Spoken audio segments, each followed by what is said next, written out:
حضرت امام محمد تقی علیہ السلام کے پڑوس میں ایک سنار رہا کرتا تھا۔ ایک مرتبہ عباسی خلیفہ کے وزیر نے ایک قیمتی نگینہ بھیجا اور اس سے یہ فرمائش کی کہ اس نگینے کو انگوٹھی میں لگا دے۔ جب اس سنار نے اس نگینے پر نقاشی شروع کی اور اسے انگوٹھی میں لگانا چاہا تو وہ قیمتی نگینہ معمولی سی چوٹ پڑتے ہی ٹوٹ کر دو ٹکڑے ہو گیا۔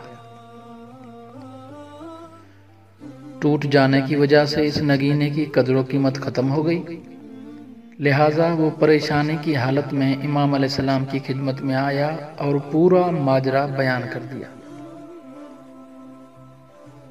امام علیہ السلام نے فرمایا، خدا ہر چیز پر قادر ہے، اطمینان سے رہو اور مایوس ہونے کی کوئی ضرورت نہیں ہے۔ بہرحال اس سنار نے عباسی وزیر کے خوف سے وصیت وغیرہ شروع کر دی اور نگینے کے ٹوٹ جانے کے انجام کی بابت بہت فکر مند تھا۔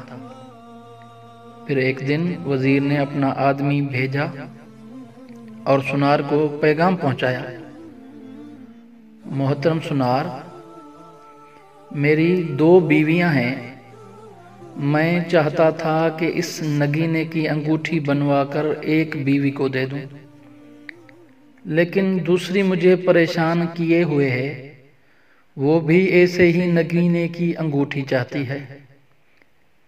میرے پاس دوسرا نگینہ نہیں ہے، کیا تم اس کے 2 حصے کر کے دونوں بیویوں کے لیے 2 انگوٹھیاں بنا سکتے ہو؟ میں تمہیں اس سلسلے میں بہترین انعام بھی دوں گا۔ سنار نے جواب دیا، نگینے کے 2 حصے کرنا مشکل کام ہے، لیکن ہو سکتا ہے کہ وزیر کی قسمت سے ایسا ہو جائے۔ اس کے بعد سنار نے نگینے کے 2 ٹکڑوں سے 2 انگوٹھیاں بنا کر بھاری انعام وصول کیا اور امام علیہ السلام کی خدمت میں آ کر ان کا شکریہ ادا کیا۔